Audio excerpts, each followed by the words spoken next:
প্রতিটা বিস্কুট কতটা মুচমুচে ও খাস্তা হয়েছে দেখুন। এই দেখুন, আওয়াজ শুনে নিশ্চয়ই বুঝতে পারছেন।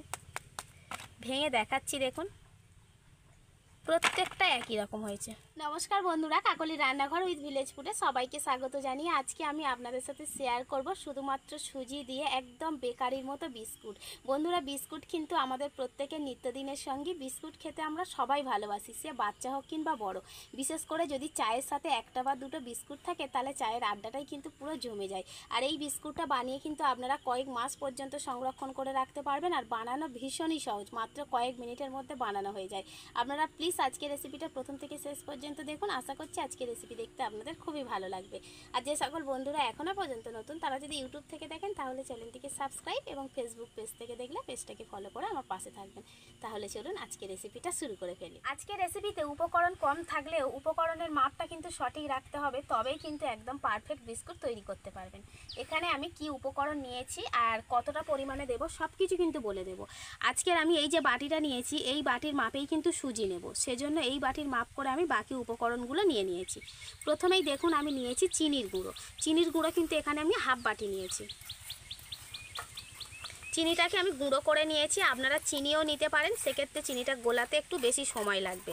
আর চিনির গুঁড়োটা নিলে কি হয়, খুব তাড়াতাড়ি গলে যাবে, সুবিধা হবে।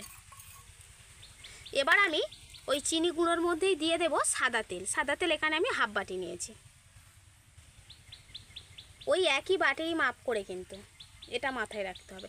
আপনারা যে কোনো কাপ, বাটি, গ্লাস মেপে নিয়ে নেবেন। এবার আমি একটা হ্যান্ড উইক্স নিয়েছি, এইভাবে ভালো করে মেশাবো তেলের সাথে চিনি গুঁড়োটাকে। খুব সুন্দর করে কিন্তু মেশাতে হবে যেন একটা ক্রিমি ভাব চলে আসে।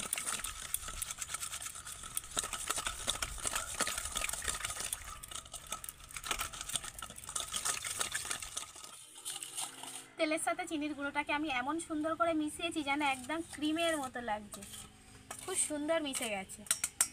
এবার আমি এটার মধ্যে একে একে আরও কয়েকটা উপকরণ দিয়ে দেব। প্রথমেই দিয়ে দেব সুজি। সুজিটা কিন্তু আমি ওই বাটিরই এক বাটি নিয়েছি। আপনারা কিন্তু নিজেদের পরিমাণ মতো উপকরণগুলো নেবেন, তবে মাপটা কিন্তু পরপর সঠিক রাখবেন। যে পরিমাণে সুজি নেবেন তার অর্ধেক পরিমাণে কিন্তু তেল, চিনির গুঁড়ো, ড্রাই কোকোনাট এগুলো নিয়ে নেবেন। এবার আমি দিয়ে দেবো ড্রাই কোকোনাট। এখানে আমি হাফ বাটি নিয়েছি। যদি কাছে ড্রাই কোকোনাট থাকে দিয়ে দেবেন, না থাকলে নাও দিতে পারেন, তবে ড্রাই কোকোনাটটা দিলে বিস্কুটটার স্বাদটাই পুরো ডবল হয়ে যায়, খেতে অসাধারণ লাগে। এবার আমি দিয়ে দেবো গুঁড়ো দুধ। এখানে আমি 3 চামচের মতো গুঁড়ো দুধ নিয়েছি। গুঁড়ো দুধটা দিয়ে দিলাম, এতে করে বিস্কুটের স্বাদটা আরও বেশি ভালো আসবে। আর সবশেষে আমি দিয়ে দেবো লবণ, পরিমাণ মতো অল্প করে লবণ দিয়ে দেব। এবার আমি এই সমস্ত উপকরণগুলো হাত দিয়ে ভালো করে মিশিয়ে নেব।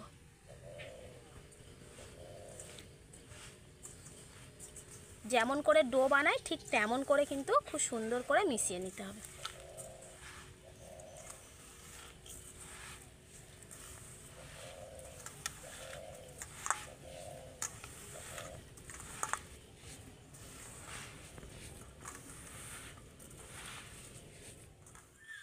সুজির এই মিশ্রণটা প্রথমে কিন্তু একটু ঢেলঢেলে মানে নরম হয়ে থাকবে,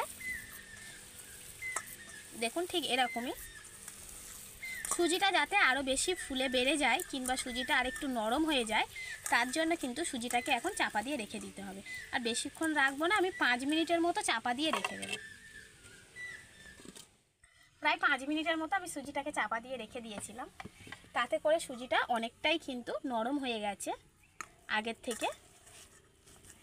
আর এখনও দেখুন সুজির মিশ্রণটা কিন্তু একটু নরম রয়েছে। একটু নরম বলতে কিন্তু আগের থেকে অনেকটাই শক্ত হয়ে গেছে। আগে যেরকম নরম ছিল সেরকম নরমটা আর নেই। তবে বিস্কুটের মধ্যে ভালো একটা বাইন্ডিং আনার জন্য এখানে কিন্তু দিতে হবে ময়দা। ময়দাটা একেবারে বেশি করে দেওয়া যাবে না, অল্প অল্প করে দিতে হবে।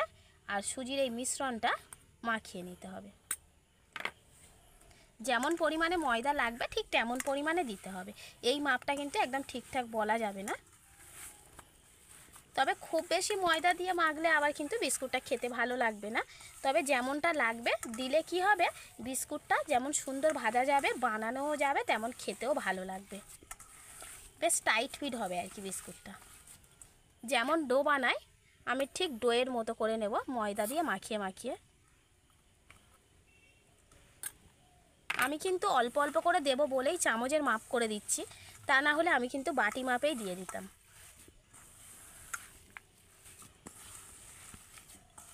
ভালো করে ডোটাকে আমি মেখে নিয়েছি। এবার আমি বিস্কুটগুলো তৈরি করে নেব। তাই এখান থেকে কিছুটা আমি নিয়ে নেব। আর বিস্কুটটা কতটা বড় বা কতটা ছোট করবেন সেটা কিন্তু সম্পূর্ণ নিজেদের মতো। একটু ভালো করে হাত দিয়ে কিন্তু এইভাবে চেপে চেপে লেচিটাকে গোল করে নিতে হবে। হাতের সাহায্যে প্রথমে ভালো করে এইভাবে গোল করে নিতে হবে। নেওয়ার পরে কিন্তু এইভাবে একটু চেপটে দিতে হবে। আমি আমার পছন্দ মতো শেপে কিন্তু বিস্কুটটা বানাবো।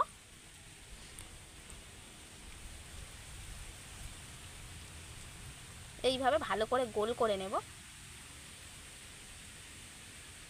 এবার আমি একটা কাঁটা চামচ নিয়েছি, কাঁটা চামচের সাহায্যে এইভাবে একটু ডিজাইন করে দেব। এটা আপনারা চাইলে করতেও পারেন, আবার নাও করতে পারেন। দেখুন একটা বিস্কুটের শেপ কিন্তু হয়ে গেল। আর এইভাবে আমি সবগুলো বিস্কুট তৈরি করে নেব। আরও আরেকটা বিস্কুট আমি এরকম গোল করে নিয়েছি। আবারও আমি চামচের সাহায্যে ডিজাইনটা করে নেব।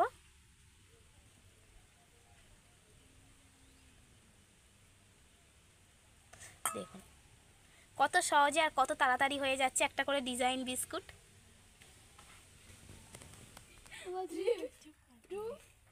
এখান থেকে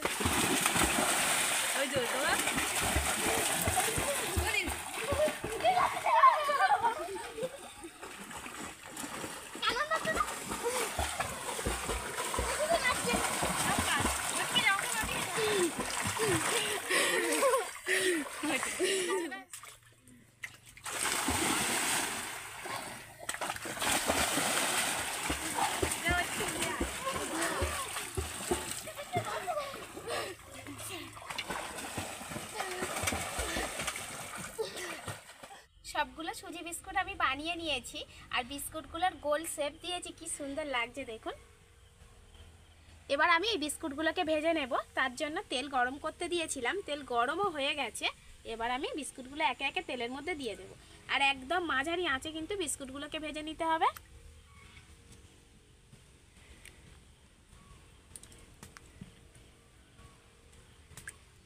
তেলের মধ্যে হালকা এরকম বুদবুদ উঠবে, তখনই কিন্তু বিস্কুটগুলো দিয়ে দেবেন। আর একসাথে অনেকগুলো বিস্কুট ভেজে নেওয়া যাবে।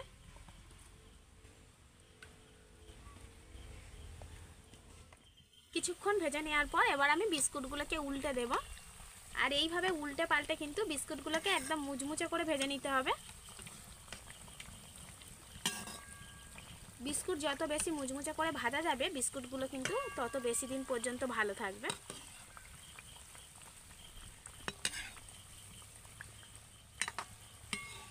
আর এরকম মাঝারি আঁচে ভাজলে কি হবে, বিস্কুটের ভিতর পর্যন্ত কিন্তু খুব ভালোভাবে ভাজাটা হয়ে যাবে। না তো প্রথমে এই ওপরের দিকগুলো লাল হয়ে যাবে আর ভিতরটা কাঁচা থেকে যাবে।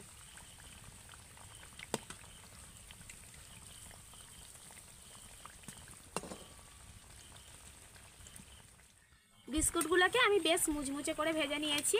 এবার আমি তেল ঝরিয়ে বিস্কুটগুলোকে তুলে নেব। কত সুন্দর হয়েছে দেখুন বিস্কুটগুলো।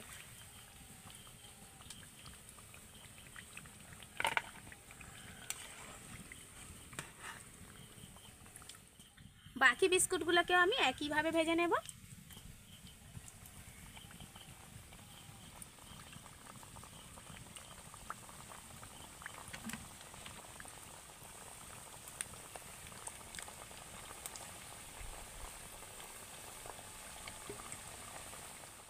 সবগুলো বিস্কুট আমার ভাজা হয়ে গেছে। আর সুজি বিস্কুটগুলো কত সুন্দর হয়েছে দেখুন। আপনারাই দেখে বলবেন, বাড়িতে যদি কোনো নতুন অতিথি আসে আর তাকে যদি এই বিস্কুটটা বানিয়ে দেওয়া যায়, তাহলে তিনি কিন্তু দেখে বুঝতেই পারবে না যেটা দোকান থেকে কিনে আনা হয়েছে না বাড়িতে হাতে তৈরি করা হয়েছে। প্রতিটা বিস্কুট কতটা মুচমুচে ও খাস্তা হয়েছে দেখুন। এই দেখুন, আওয়াজ শুনে নিশ্চয়ই বুঝতে পারছেন। ভেঙে দেখাচ্ছি দেখুন, প্রত্যেকটা একই রকম হয়েছে। বিস্কুটগুলো ভাজার পর যখন বিস্কুটগুলো খুব গরম থাকবে তখন কিন্তু বিস্কুটগুলো একটু নরম লাগতে পারে। তবে বিস্কুটগুলোকে ভাজার পর একদম ভালো করে ঠান্ডা করে নেবেন। তারপর দেখবেন বিস্কুটগুলো একদম মুচমুচে হয়ে যাবে আর বেশ ভালোই শক্ত হয়ে যাবে। আর এই বিস্কুটগুলো একসাথে বেশি করে বানিয়ে আপনারা কিন্তু কৌটোতে করে ভরে রেখেও দিতে পারেন, অনেক দিন পর্যন্ত ভালো থাকবে। প্রতিদিন অল্প অল্প বের করে খেতে পারেন। আপনারা তো দেখতে পেলেনই কত কম উপকরণে, একদম ঘরে থাকা মাত্র কয়েকটা উপকরণ দিয়ে আর কত কম সময়ের মধ্যে বিস্কুটগুলো বানিয়ে ফেলা যায়। তাই বলবো আপনারাও কিন্তু বাড়িতে অবশ্যই করে এই বিস্কুটের রেসিপিটা ট্রাই করবেন, খেতেও কিন্তু দুর্দান্ত লাগে। আর বন্ধুরা, আমার আজকের এই বিস্কুটের রেসিপিটা আপনাদের ভালো লাগলে অবশ্যই কিন্তু লাইক, কমেন্ট, শেয়ার, সাবস্ক্রাইব এবং ফলো করে আমার পাশে থাকবেন আর আমার নিত্য নতুন রেসিপিগুলো এইভাবেই দেখতে থাকবেন। তাহলে আজকের মতো এখানেই শেষ করছি। সবাই ভালো থাকবেন, সুস্থ থাকবেন, দেখা হবে পরের রেসিপিতে।